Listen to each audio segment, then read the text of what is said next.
Welcome to STV life. நம்மளோட சேனலில் வரிசையாக பிரதமர்களோட வாழ்க்கை வரலாறு பார்த்துக்கிட்டு வந்தோம். முழுசாக முடிச்சாச்சு. நீங்கள் இன்னும் செக் பண்ணாமல் பார்த்துக்கிட்டு இருந்தீங்கன்னா நம்மளோட சேனலில் தான் இருக்குது, செக் பண்ணி பாருங்கள். இன்னையிலிருந்து வரிசையாக குடியரசுத் தலைவர்களோட வாழ்க்கை வரலாறை பற்றி பார்க்க போகிறோம். இன்றைக்கி நம்ம பார்க்க போகிறது முதல் குடியரசுத் தலைவரான பாரத ரத்னா டாக்டர் ராஜேந்திர பிரசாத் அவர்களோட வாழ்க்கை வரலாறை பற்றி தான் பார்க்க போகிறோம். இந்தியாவின் முதல் குடியரசுத் தலைவர், அறிவாற்றலில் சிகரம், எளிமையின் உருவம் டாக்டர் ராஜேந்திர பிரசாத் அவர்களோட முழுமையான வாழ்க்கை வரலாறை பற்றி தான் பார்க்க போகிறோம். இது வெறும் வரலாறு மட்டும் கிடையாது, ஒரு மனிதன் எப்படி வாழ வேண்டும் என்பதற்கான பாடம். டாக்டர் ராஜேந்திர பிரசாத் அவர்களோட வாழ்க்கை வரலாறை பார்க்கறதுக்கு முன்னாடி நம்மளோட சேனலை ஃபர்ஸ்ட் டைம் விசிட் பண்ணுறீங்கன்னா இந்த வீடியோக்கு ஒரு லைக் போட்டு மறக்காமல் சப்ஸ்கிரைப் பண்ணிக்கோங்க. வாங்க வீடியோக்குள்ளே போகலாம்.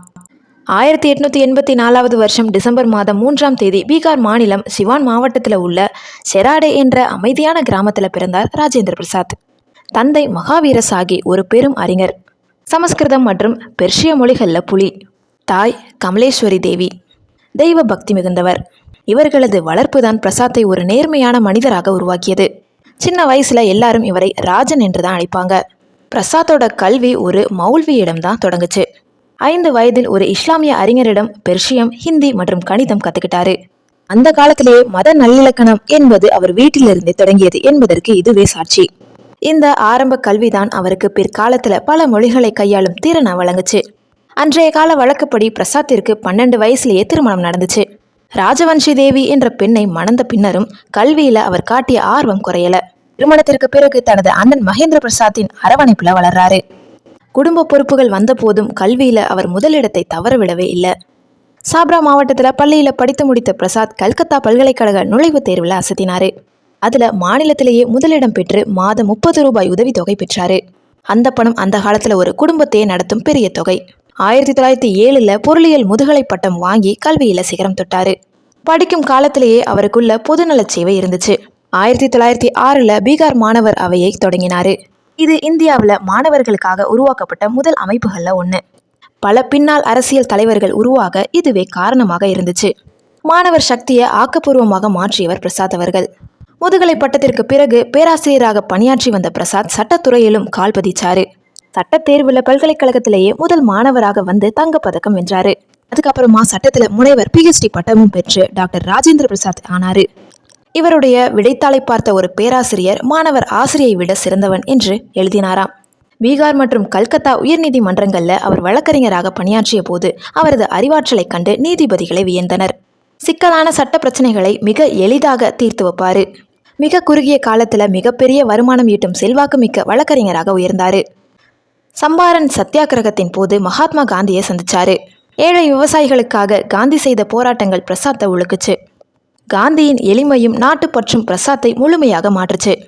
பல ஆயிரம் ரூபாய் வருமானம் தந்த வழக்கறிஞர் தொழிலை ஒரே நாளில் தூக்கி எறிந்து விட்டு நாட்டின் விடுதலைக்காக களம் இறங்கினாரு. ஒரு பெரிய வழக்கறிஞராக இருந்தவர் காந்தியின் ஆசிரமத்தில் இணைந்ததும் தன்னை ஒரு சாதாரண தொண்டராக மாற்றிக்கிட்டாரு. தரையை துடைப்பது, பாத்திரம் கழுவுவது, கழிவறை சுத்தம் செய்வது என எல்லா வேலைகளையும் செஞ்சாரு. பதவி அல்ல, சேவையே முக்கியம் என்பதை உலகிற்கு செயல் மூலம் உணர்த்தினாரு. பீகார்ல கோரமான வெள்ளம் வந்தபோது பிரசாத் களத்தில் இறங்கினாரு. ஆங்கிலேய அரசு திரட்டிய நிதியை விட 3 மடங்கு அதிகமாக சுமார் 38 லட்சம் ரூபாய் நிதியை திரட்டி மக்களிடம் சேர்த்தாரு. ஒரு சாதாரண மனிதரால இவ்வளவு பெரிய தொகையை திரட்ட முடியும் என்பதை ஆங்கிலேய ஆட்சியாளர்களே ஆச்சரியத்துடன் பார்த்தாங்க. வெள்ளையனை வெளியேறு போராட்டத்தின் போது 1942 கைது செய்யப்பட்டாரு. சுமார் 3 ஆண்டுகள் சிறைவாசம். சிறையிலும் அவர் சும்மா இருக்கல. இந்தியா டிவைடட் போன்ற புத்தகங்களை எழுதினாரு. 1945 விடுதலையான போது அவர் ஒரு தீர்க்கமான தலைவராக தேசத்தின் முன்னால் நின்றாரு. சிந்து மற்றும் பஞ்சாப் மாகாணங்கள்ல நிலநடுக்கம் ஏற்பட்ட போது நிவாரண பணிகளில் ஈடுபடக்கூடாது என ஆங்கிலேய அரசு தடை விதிச்சது. ஆனா அந்த தடையை மீறி பிரசாத் களத்திற்கு சென்று ஆயிரக்கணக்கான மக்களுக்கு உதவினாரு. மக்கள் சேவையே மகேசன் சேவை என்பதில் அவர் உறுதியாக இருந்தாரு. சுதந்திரத்திற்கு பிறகு இந்தியாவின் புதிய சட்டத்தை உருவாக்கும் அரசியலமைப்பு அவையின் தலைவராக பிரசாத் ஒருமனதாக நியமிக்கப்பட்டாரு. BR அம்பேத்கர் அவர்களுடன் இணைந்து இந்தியாவிற்கான மிகச்சிறந்த அரசியலமைப்பை உருவாக்குறதுல தலைமை பொறுப்பேற்று வழிநடத்தினாரு. நேதாஜி சுபாஷ் சந்திர போஸ் பதவி விலகிய போதும், கிருபாலினி விலகிய போதும் காங்கிரஸ் கட்சி பிளவுபடாமல் இருக்க பிரசாத் தலைமை தாங்கி வழிநடத்தினாரு. 3 முறை காங்கிரஸ் தலைவராக பதவி வகித்த பெருமை இவருக்கு இருக்கு.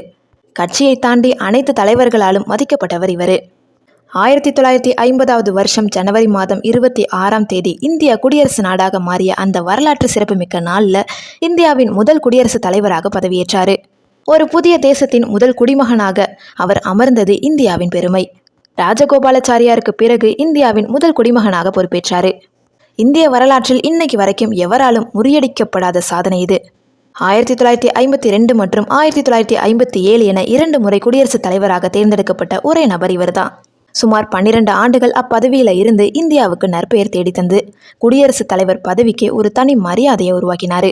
குடியரசுத் தலைவராக இருந்த போதும் அவர் ஆடம்பரத்தை விரும்பல. தனக்கு வழங்கப்பட்ட ஊதியத்தில் பாதியைத்தான் வாங்கி கொண்டார்.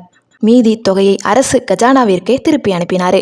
குடியரசுத் தலைவர் மாளிகையில் ஒரு எளிய மனிதராகவே வாழ்ந்தார்.